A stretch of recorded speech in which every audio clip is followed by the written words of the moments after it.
Hello student.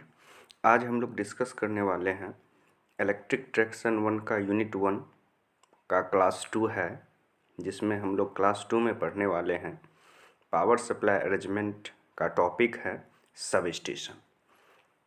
मतलब अगर power supply arrangement में सबसे इम्पोर्टेंट पार्ट देखिएगा, वैसे सारा इम्पोर्टेंट है, लेकिन एसी सब स्टेशन जो है वो सबसे इम्पोर्टेंट कंसिड्रेशन में हम लोग इसको रखते हैं, और इसी के थ्रू फाइनली हम लोग जो standard voltage supply power grid या स्टेट इलेक्ट्रिसिटी बोर्ड से जो मिलता है इलेक्ट्रिक ट्रैक्शन सब स्टेशन को, इंडियन रेलवे को, उसको हम लोग फाइनली इसी सब स्टेशन के थ्रू स्टेप डाउन करके स्टैंडर्ड वोल्टेज रेंज 25 kV बनाते हैं। तो चलिए देखते हैं आज की क्लास में हम लोग एसी सब स्टेशन। तो देखिए आपका हेडिंग है AC sub station. AC sub station किसको बोलते हैं सर? तो इसमें लिखा हुआ है कि the major equipment in AC traction sub station are given. मतलब कि एसी ट्रैक्शन सब स्टेशन जो है उसमें बहुत सारे इक्विपमेंट मिलके फाइनली सब स्टेशन को हम लोग डिजाइन करते हैं या कंप्लीट करते हैं। तो आप लोग वैसे भी सब स्टेशन पढ़े ही होंगे किसे बोलते हैं सब स्टेशन। तो सब स्टेशन में फाइनली जो है कम्बिनेशन ऑफ इक्विपमेंट रहते हैं, जिसमें सबसे इम्पोर्टेंट है ट्रांसफार्मर, दूसरा है सर्किट ब्रेकर, तीसरा है प्रोटेक्टिंग डिवाइस, चौथा है इंटरप्टर और पांचवा है ऑक्सिलरी इक्विपमेंट। तो ये सारे पार्ट जो हैं एक सब स्टेशन के अंदर एक सीक्वेंस में लगा हुआ रहता है। इसके बाद सबको हम इंट्रोडक्शन सबका दिए हैं। जैसे ट्रांसफार्मर किसको बोलते हैं, तो लिखे हैं transformer used in traction purpose are specially design to withstand service condition. It should have high short time peak capacity, it's step down the voltage. सबसे इंपॉर्टेंट जो ट्रांसफार्मर का फंक्शन है किसी भी सब स्टेशन में, ये इलेक्ट्रिक ट्रैक्शन सब स्टेशन हम discuss कर रहे हैं, बिल्कुल सही है, लेकिन फाइनली जितना भी ट्रांसमिशन के बाद जो डिस्ट्रीब्यूशन नेटवर्क है, सारे डिस्ट्रीब्यूशन नेटवर्क में हम लोग फाइनली वोल्टेज को स्टेप डाउन करते हैं with the help of transformer. But in generation plant में, जनरेटिंग प्लांट में हम लोग ट्रांसफार्मर का यूज करते हैं स्टेप अप करने के लिए वोल्टेज में। तो ये दो वर्ड आप याद रखिएगा। जितना भी डिस्ट्रीब्यूशन नेटवर्क है, सारे जगह ट्रांसफार्मर का मेन फंक्शन होता है वोल्टेज को स्टेप डाउन करना, एक चीज। दूसरा, ट्रांसफार्मर में शॉर्ट टाइम माने बहुत कम फ्रिक्शन ऑफ टाइम, 1 सेकेंड 1/2 यानी कि 0.5 सेकेंड के लिए उस ट्रांसफार्मर में इतना कैपेबिलिटी होना चाहिए कि वो हाई शॉर्ट टाइम पीक अगर वोल्टेज आता है तो उसको विदस्टैंड कर सके, सह पाए। ये ट्रांसफार्मर का क्वालिटी होना चाहिए। ट्रांसफार्मर के बारे में इंट्रोडक्शन था। दूसरा है सर्किट ब्रेकर। तो आप लोग जानते होंगे circuit breaker just like act as an switch. Circuit breaker को हम लोग स्विच की तरह यूज करते हैं, ठीक है। तो यहाँ लिखे हैं there are 2 set of circuit breaker used in sub station. और ये जो AC electric traction sub station है, इसमें हम लोग 2 सर्किट ब्रेकर को यूज करते हैं। कितना? पेयर में यूज करते हैं, यानी कि 2 सर्किट ब्रेकर को हम लोग इसमें यूज करते हैं, ठीक है। ये चीज हो गया। अभी देखिए, अब हम लोग दूसरा जो है बी, जिसमें हम लोग सर्किट ब्रेकर के बारे में देखेंगे। तो देखिए इलेक्ट्रिक ट्रैक्शन एसी सब स्टेशन में जो है हम लोग सर्किट ब्रेकर को यूज करते हैं, एक्ट एज एन स्विच के रूप में यूज करते हैं, and also a protecting device के रूप में यूज करते हैं। तो आप लोग जानते हैं कि सर्किट ब्रेकर जो है at the time of faulty condition में ये ऑटोमेटिकली ब्रेक होता है, मतलब कि आपके सिस्टम को बचाता है। तो देखिए ये इलेक्ट्रिक ट्रैक्शन सब स्टेशन में जो सर्किट ब्रेकर यूज करते हैं, मेनली ये 2 सेट में यूज करते हैं, यानी कि 2 सर्किट ब्रेकर लगाते हैं 2 सेट में, ठीक है। एक जो यूज करते हैं ट्रांसफार्मर के साइड में, तो उसको हम लोग बोलते हैं ट्रांसफार्मर सर्किट ब्रेकर, और अदर जो हम लोग फीडर सर्किट के, यानी कि फीडिंग पोस्ट जहाँ से होता है, फीडर सेक्शन में जो लगाते हैं, उसको हम लोग बोलते हैं फीडर सर्किट ब्रेकर, ठीक है। तो ये चीज़ याद रखिएगा, 2 सर्किट ब्रेकर यूज करते हैं, एक ट्रांसफार्मर सेक्शन में और एक फीडर सेक्शन में। और इसमें मेनली जो सर्किट ब्रेकर यूज करते हैं, ये ऑब्जेक्टिव पॉइंट ऑफ व्यू से याद कीजिएगा, कैसा सर्किट ब्रेकर यूज करते हैं? Minimum oil type circuit breaker, यानी कि MOCB, minimum oil circuit breaker. आपको स्विच गियर प्रोटेक्शन में हम पढ़ाए हैं सर्किट ब्रेकर का टाइप, तो उसी में ऑयल सर्किट ब्रेकर में मिनिमम ऑयल सर्किट ब्रेकर को हम लोग प्रीफर करते हैं इलेक्ट्रिक ट्रैक्शन सब स्टेशन में as an switching and also a protecting device, objective point of view से। ठीक है, नेक्स्ट पॉइंट आता है इसमें आपका दूसरा पॉइंट आता है इंटरप्टर। इंटरप्टर के बारे में देखिए क्या लिखे हैं कि interrupter are use for feeding post, sectioning and paralleling post and sub sectioning. मतलब इंटरप्टर भी हम लोग यूज करते हैं कहाँ, सब स्टेशन में। साथ ही इंटरप्टर को हम लोग यूज करते हैं फीडिंग पोस्ट में भी, sectioning and sub sectioning post में भी, पैरेललिंग पोस्ट, ये सारे सेक्शन में हम लोग इंटरप्टर का यूज करते हैं। और इंटरप्टर के हेल्प से फाइनली हम लोग पावर सप्लाई अरेंजमेंट को अरेंज करते हैं। मतलब जैसे सब स्टेशन हो गया, फीडिंग पोस्ट हो गया, सेक्शनिंग एंड पैरेललिंग, सब सेक्शनिंग, तो सारे में हम लोग बीच में इंटरप्टर का हेल्प करते हैं। जो डायग्राम समझाएंगे तो और आपको क्लियर होगा। ठीक है, और चौथा पॉइंट है हम लोग का प्रोटेक्टिंग डिवाइस। तो प्रोटेक्टिंग डिवाइस मतलब आप समझते ही हैं कि फाइनली हम सिस्टम को जो है प्रोटेक्ट करना चाहते हैं। तो यहाँ जो प्रोटेक्ट सबसे इंपॉर्टेंट सिस्टम देखिएगा तो सबसे इंपॉर्टेंट है ट्रांसफार्मर और दूसरा 25 kV कैटनरी। तो ये दोनों का प्रोटेक्शन हम लोग बहुत अच्छे तरीके से करते हैं, लिखे भी हैं यहाँ देखिए। There are 2 types of protecting device used for sub station, one is transformer protection, other is 25 kV catenary पर। ये दोनों को हम लोग प्रोटेक्शन करते हैं। और प्रोटेक्शन के लिए आप लोग जानते हैं कि हम लोग रिले का यूज करते हैं, act as an sensing device और act as an monitoring of the fault को मॉनिटर करता है, फिर फाइनली कमांड बनाता है और फिर ब्रेकर को देता है। ठीक है, तो ये चीज़ हो गया आपको 2 टाइप का प्रोटेक्टिंग हम लोग सिस्टम को एडॉप्ट करते हैं। ठीक है, तो देखिए पहला जो है ट्रांसफार्मर प्रोटेक्शन हो गया, पहला क्या हो गया, ट्रांसफार्मर प्रोटेक्शन, और दूसरा होगा 25 kV कैटनरी प्रोटेक्शन। ठीक है, अब कहता है ट्रांसफार्मर प्रोटेक्शन में देखिए लिखे, इन transformer protection system overload thermal relay. मतलब ट्रांसफार्मर में क्या होगा, ओवरलोड होगा तो हीट बढ़ेगा, तो overload thermal relay is use for protection of secondary side. Secondary side में हम लोग ओवरलोड होने के कारण हीट जो बनेगा उसके लिए थर्मल ओवर करंट रिले को लगाए रखते हैं सेकेंडरी साइड में। और आपका इसके लिए फाइनली हम लोग रिले, आप जो टाइप का भी रिले लगा सकते हैं, आप चाहिएगा तो इलेक्ट्रोमैग्नेटिक टाइप लगा सकते हैं, attraction, induction, statics, micro processor, जो भी आपको लगाना है। And also बुकल्स relay is used in a transformer for production of internal fault. Internal winding में अगर फॉल्ट हो रहा है उसके लिए हम लोग बुकल्स रिले मेनली यूज करते हैं। ठीक है, बुकल्स रिले मेनली हम लोग यूज करते हैं। ठीक है, बुकल्स रिले उसके लिए मेनली हम लोग यूज करते हैं, बुकल्स रिले। तो ये हो गया, ये याद रखिएगा कि बुकल्स रिले भी हम लोग यूज करते हैं और साथ ही हम लोग ओवरलोड थर्मल रिले भी यूज करते हैं ट्रांसफार्मर प्रोटेक्शन। अगर ऑब्जेक्टिव में पूछेगा तब तो बुकल्स रिले के बारे में पूछेगा किस चीज़ को, ट्रांसफार्मर, तो ये इंटरनल फॉल्ट जो होता है ट्रांसफार्मर के वाइंडिंग में उससे बचाता है। और इनसिफिशियंट फॉल्ट यानी कि स्लो मूविंग फॉल्ट, धीरे धीरे जो ट्रांसफार्मर के अंदर में प्रोड्यूस होता है। बट ओवरलोडिंग एट इंस्टेंट भी हो सकता है, और ओवरलोडिंग के कारण थर्मल मतलब कि टेम्परेचर बहुत ज़्यादा बढ़ जाएगा, तो ओवर वोल्टेज या ओवरलोड, मेनली ओवरलोड होता है, उसके कारण थर्मल रिले हम लोग लगाए देते हैं जो हीट को सेंस के साथ ही कमांड बनाता है।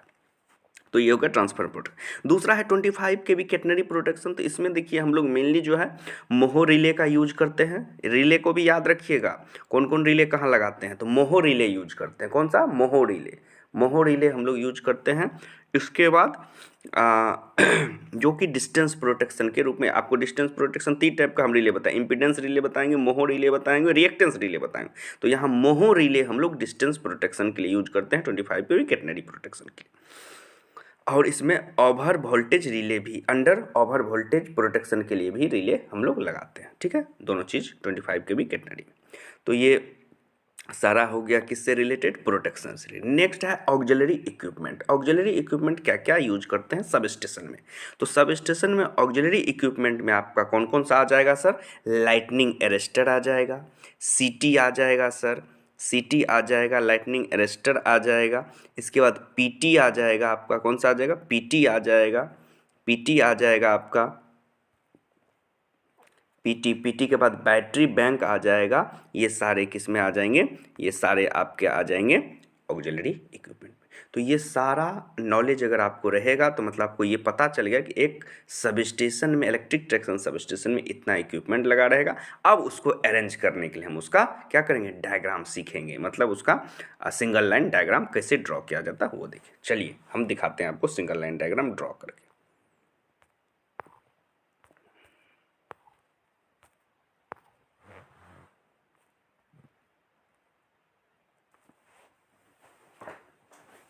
देखिए जरा इसको गौर से देखिएगा, हम जैसे जैसे ड्रॉ कर रहे हैं आप लोग देखते चलिए। देखिए सबसे पहले इलेक्ट्रिक ट्रैक्शन सब स्टेशन का डायग्राम आपको ड्रॉ करना है। तो ये डायग्राम ड्रॉ क्या हुआ, इसी पे हम पेन चला रहे हैं, आप लोग इसको गौर से देखिए। सबसे पहले क्या कीजिएगा, आप 2 लाइन ड्रॉ कीजिएगा। एक लाइन ये हुआ, एक लाइन ये हुआ, एक लाइन ये हुआ, 2 लाइन आप ड्रॉ कर लीजिए। सिंपल, 2 लाइन ड्रॉ कर लिए। अब 2 लाइन में एक लाइन को, ऊपर वाले लाइन को, इस लाइन को आप बोल सकते हैं क्या, ट्रांसफर बस। अब क्यों ट्रांसफर बस कहेंगे वो समझा रहे हैं। इसको आप बोल दीजिए 132 kV का ये सर ट्रांसफर बस है, TR ट्रांसफर बस। और नीचे वाले को बोल दीजिए सर ये 132 kV का मेन बस है। क्या है, मेन बस, MAIN, मेन मतलब मुख्य, मेन बस। बस तो जानते हैं जो पावर को एक जगह से दूसरी जगह ढोने का काम करता है, बस। जैसे हम लोग बस पे एक जगह से दूसरी जगह ट्रैवलिंग करते हैं तो वही बस है ये, जो कि पावर को एक जगह से दूसरी जगह भेजने का काम करता है। ठीक है सर, इतना समझ गए। नेक्स्ट अगर आप देखिएगा, पहला लाइन ड्रॉ कर लिए, दूसरा लाइन, पहला लाइन जो ड्रॉ किया इसको क्या बोले, ट्रांसफर बस। नीचे वाला जो लाइन था वो मेन बस है। अब इसमें आपका पावर ग्रिड से या electricity board, state electricity board से सप्लाई आएगा। तो सप्लाई कैसा आएगा सर, 132 kV इनकमिंग लाइन आएंगे। क्या आएंगे, 132 kV इनकमिंग लाइन्स आएंगे। ठीक है सर, तो 132 kV इनकमिंग लाइन्स ले आए। ठीक है, 132 kV इनकमिंग लाइन्स ले आए। ठीक है सर, अब 132 kV इनकमिंग लाइन जो आएगा वो 2 लाइन आएगा। क्यों सर, एक लाएंगे तो कोई दिक्कत है, कोई दिक्कत नहीं, एक तो आएगा ही आएगा। दूसरा इसलिए लाते हैं फॉर सेफ्टी फैक्टर, या एक जो 132 kV का लाइन आया वो फेल कर जाए, उसमें ब्रेकडाउन हो जाए, फॉल्ट हो जाए किसी भी कारण से, तो दूसरा लाइन को हम लोग बैकअप के रूप में रखते हैं कि 2 लाइन इसलिए हमेशा लाते हैं 132 kV। तो दूसरा लाइन भी ले आइए, ले आए सर, दूसरा लाइन, दोनों लाइन आ गया। जैसे जैसे एक लाइन का जैसा अरेंजमेंट होगा दूसरा लाइन का भी सेम अरेंजमेंट होगा, कोई डिफरेंस नहीं होगा। ठीक है सर, यहाँ तक समझ रहे हैं। अब देखिए एक लाइन जो आया 132 kV का इनकमिंग लाइन्स जिसको बोलते हैं, फ्रॉम जनरेटिंग स्टेशन से ये आता है। इसको अब देखिए मेन बस और ट्रांसफर बस के बीच कैसे सजाएंगे।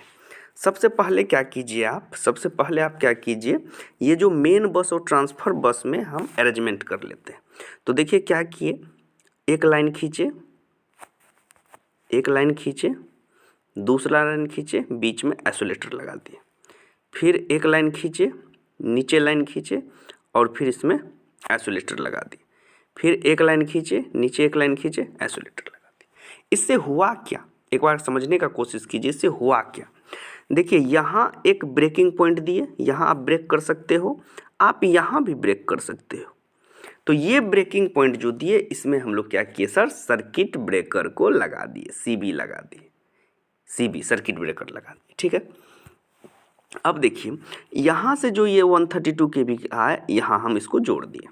अब देखिए ऊपर वाला जब आइसोलेटर, ये आइसोलेटर है, ये वाला ऊपर वाला जब आइसोलेटर जोड़ेंगे सर तो सप्लाई इसमें जाएगा ट्रांसफर बस में, और नीचे वाला जब आइसोलेटर जोड़ देंगे सर तो सप्लाई इस सर्किट ब्रेकर होते हुए फिर एक नीचे आइसोलेटर लगा हुआ, उस आइसोलेटर होते हुए फाइनली हम लोग का कहाँ चला जाएगा, मेन बस में।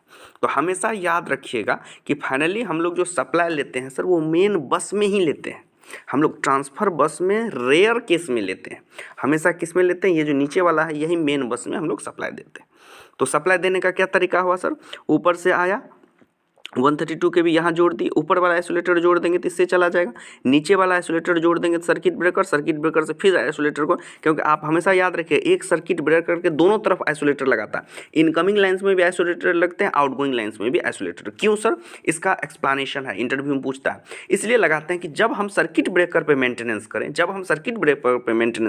तो हमको सर्किट ब्रेकर का दोनों एंड को ओपन करना होता है। नहीं तो सर्किट ब्रेकर में जो स्टेशनरी चार्ज स्टोर हो जाता है, चाहे सेंडिंग एंड या रिसीविंग एंड, वो उस मैकेनिक को जो उसको वर्क करेगा उसको झटका लग सकता है या उसके साथ उसके बॉडी में करंट जा सकता है। इसलिए हम लोग सर्किट ब्रेकर के हमेशा दोनों एंड में ब्रेकर आइसोलेटर लगाते हैं, इनकमिंग और आउटगोइंग लाइन, जिससे कि दोनों तरफ से हम सर्किट ब्रेकर को फाइनली ओपन कर दें और दोनों तरफ से ओपन करने के बाद अर्थ कर देते हैं सर्किट ब्रेकर, तब ही उस पर कोई स्टाफ जाके वर्किंग करता है या मेंटेनेंस करता है सर्किट ब्रेकर। तो एक इंटरव्यू का क्वेश्चन हम यहाँ आपको डिस्कस कर दिए कि सर्किट ब्रेकर में दोनों तरफ ब्रेकर क्यों लगाते हैं सर, आइसोलेटर क्यों लगाते हैं। एक सर्किट ब्रेकर लगा हुआ तो उसके इनकमिंग लाइन में भी आइसोलेटर लगाते हैं, आउटगोइंग लाइन्स में क्यों लगाते हैं सर? इसलिए लगाते हैं कि हम लोग उसको मेंटेनेंस करने के समय जो स्टाफ उस पर मेंटेनेंस करेगा उसको किसी भी तरह का चार्ज उसका एहसास ना हो, ना उसके बॉडी पे कोई चार्ज आए, जो चार्ज स्टेशनरी रहता है, रुका हुआ चार्ज। एक होता है कि आप लाइन को ब्रेक कर दिए, सारा खत्म हो गया, सप्लाई रुक गया, बट स्टेशनरी चार्ज जो कैपेसिटेंस के रूप में रहता है उसको आप नहीं खत्म कर, उसको खत्म करने का एक ही तरीका है, ग्राउंड कर दीजिए, दोनों एंड को धरती से जोड़ दीजिए, ग्राउंड कर दीजिए, दोनों चार्ज स्टेशनरी चार्ज भी आपका लगभग डिसिपिएट हो जाएगा ग्राउंड में। ठीक है, तो ये इंटरव्यू का क्वेश्चन था जो आपको हम बता दिए। चलिए सर तो ये समझ गए, तो कैसे जोड़े सर? एक को समझ जाइएगा, दूसरा आराम से, पहले इनकमिंग समझिए फिर आउटगोइंग बाद में समझाएंगे। ठीक है, तो पहला क्या समझे सर? 132 kV का लाइन आया ऐसे सर और इसमें कैसे आया? जंप करते हुए आया, ऐसे ऐसे जंप करते हुए यहाँ आया, जुड़ गया।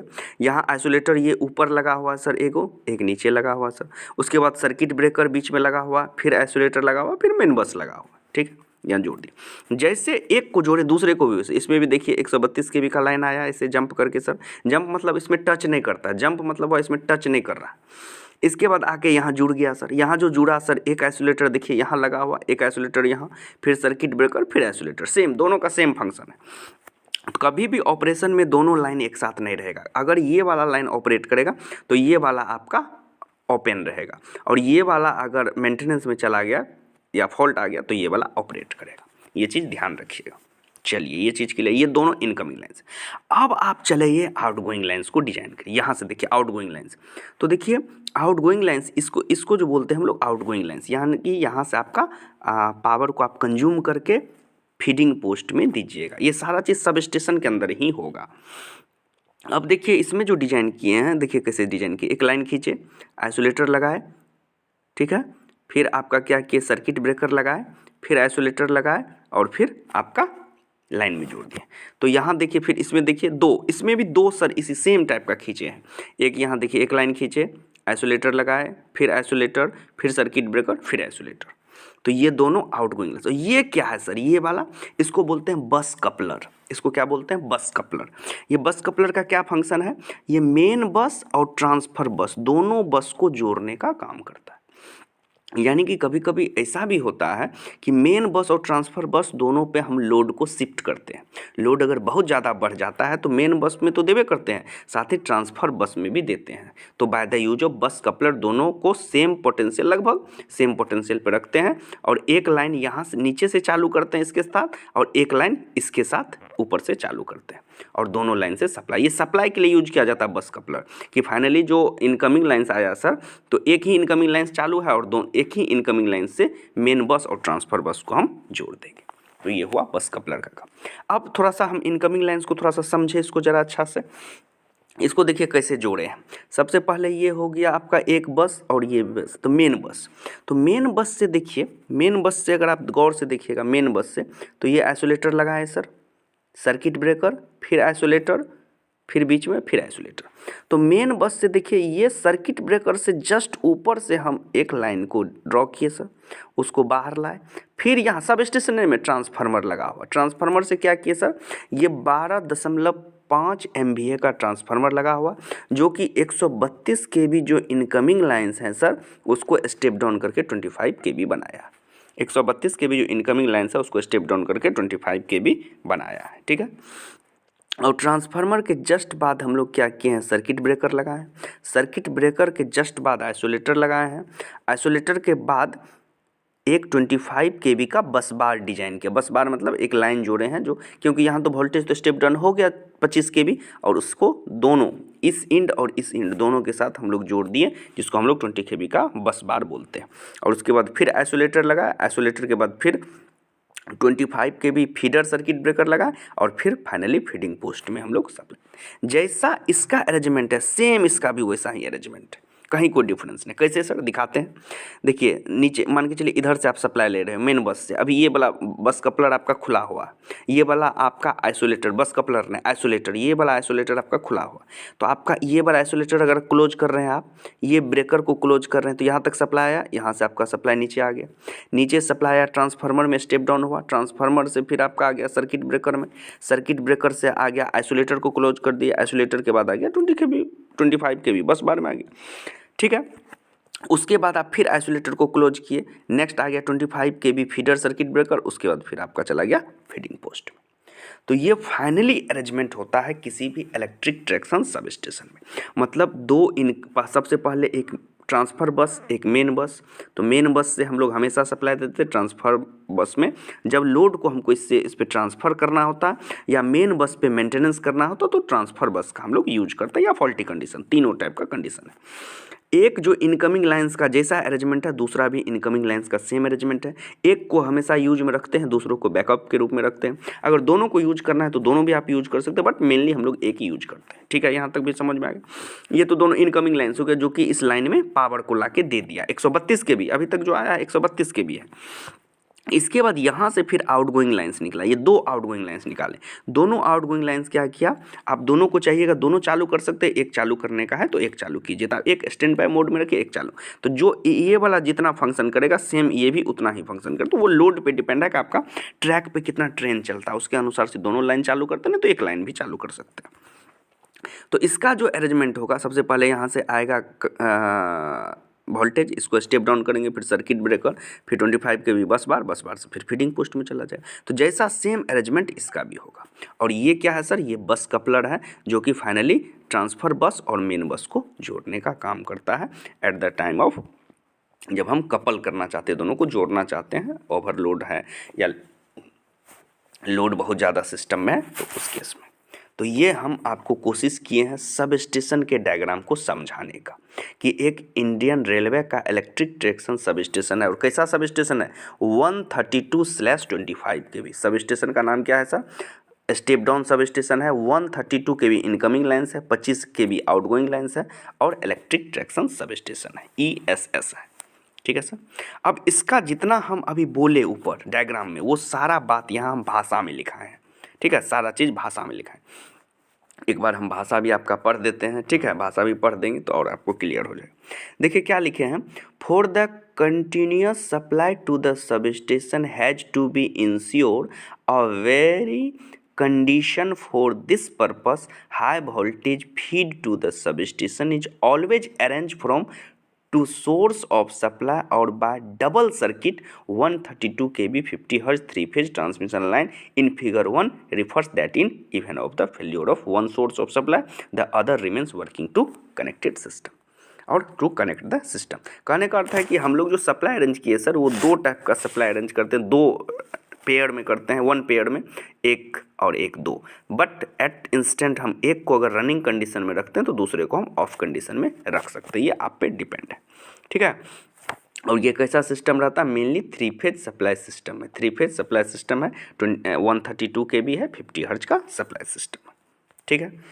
पहला पॉइंट हो गया। दूसरा पॉइंट कहता है कि in order maintenance power supply under all condition to provide a rapid isolation switch along the transmission line and substation is give a provision of suitable protection. मतलब ये जो हम लोग ये जो स्विच जो रखते हैं, ये जो स्विचिंग इक्विपमेंट है, आइसोलेटर बोल सकते हैं, ये हम लोग का हाई ग्रेड स्विचिंग एक्शन करता है, जिससे कि हम सिस्टम में फॉल्ट आता है तो उससे बचाने के समय इससे हम लोग प्रोटेक्शन को आसानी से कर पाते हैं डायरेक्ट। वैसे तो सर्किट ब्रेकर लगा हुआ है।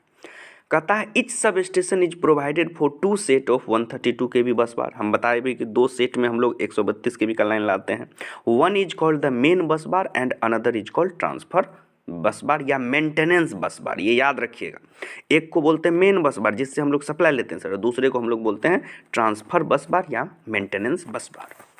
ठीक हो गया। इसके बाद चौथा पॉइंट है कि isolator on both side of circuit breaker. ये क्वेश्चन हम समझाएं आपको कि आइसोलेटर जो है सर्किट ब्रेकर के बोथ साइड में लगाते हैं। Are it is provide for transfer bus and bus coupler enable maintenance of circuit breaker and bus bar.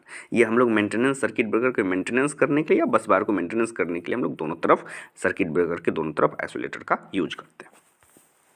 Next point, both bus bar is connected through the bus bar coupler circuit breaker. The incoming and outgoing transformer lines are connected to both the bus bar as shown in figure.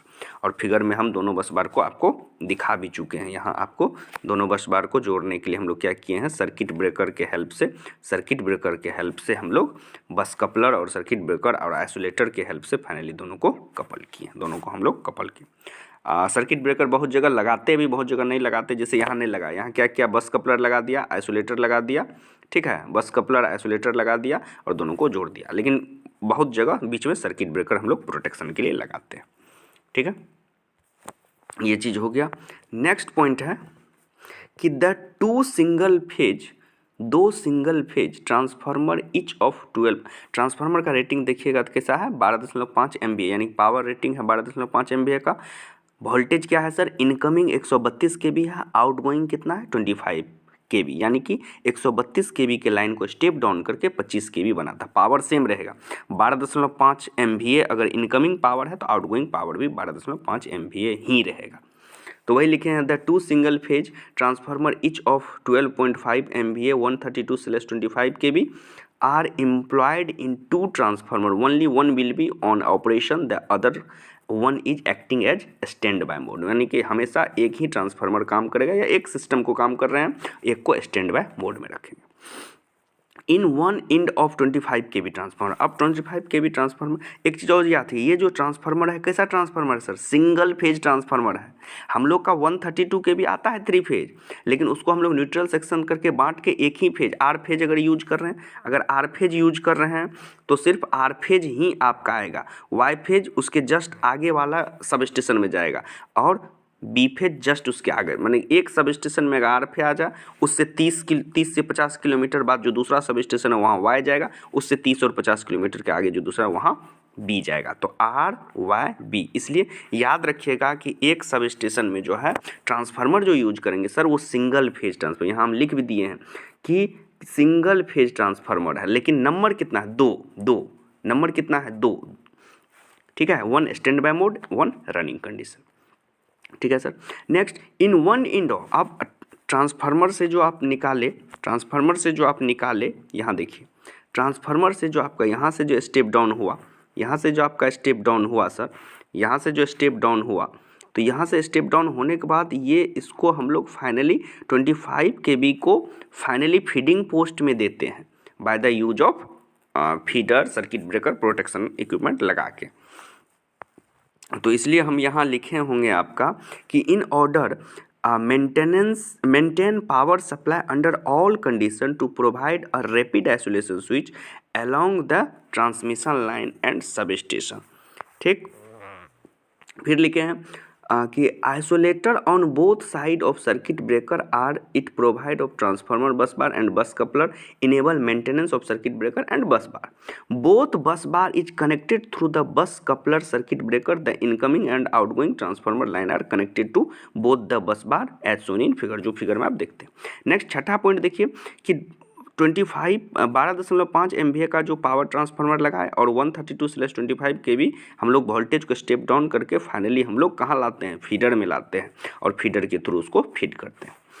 इसमें जो one and जो होता है 25 kV transformer का वो strongly earthed रहता है at the sub station, जो रिटर्न फीडर के रूप में काम करता है। और सबसे लास्ट पॉइंट है, the power from sub station is carried by 25 kV feeder to the feeding post located near the track. और फीडिंग पोस्ट जो रहता है वो हमेशा ट्रैक के सबसे नज़दीक रहता है फीडिंग पोस्ट, और फीडिंग पोस्ट से ही फाइनली हम लोग फीड करते हैं किसको, फाइनली हम लोग फीड करते हैं कैटनरी वायर को। जैसे आपका देखिए, ये अगर आपका फीडिंग पोस्ट है, ये आपका अगर कैटनरी वायर है, ये अगर कैटनरी वायर है तो यहाँ आपका फीडिंग पोस्ट रहेगा, और फीडिंग पोस्ट से फाइनली इसमें हम लोग फीड करते हैं, फाइनली फीड करते हैं। तो नेक्स्ट अभी जो नेक्स्ट क्लास होगा तब फिर हम लोग फीडिंग पोस्ट को डिस्कस करेंगे। अभी हम लोग फाइनली सब स्टेशन को समझने का कोशिश किए। लेआउट डायग्राम इसको क्या बोलते हैं, अभी जो आप सीखे हैं ये आपका कैसा डायग्राम है, ये आपका लेआउट डायग्राम है। ये जो डायग्राम है कैसा डायग्राम है, इसको हम लोग बोलते हैं लेआउट। क्या है, layout, layout of electric traction sub station. ये 6 नंबर का क्वेश्चन पूछता है कि draw a layout diagram of typical electric traction sub station and explain it. तो ये डायग्राम बनाइएगा, 3 नंबर इसमें मिलेगा ये डायग्राम में, और 3 नंबर जो भाषा लिखा है 6 पॉइंट, ये 6 पॉइंट लिख दीजिएगा, आपको 6 नंबर मिल जाएगा। इससे ज़्यादा और एक्सप्लेन करना चाहते हैं तो और भी एक्सप्लेन कर दीजिएगा, ये सारा बात लिख दीजिएगा इसमें कि एक इलेक्ट्रिक ट्रैक्शन एसी सब स्टेशन में क्या क्या रहता है।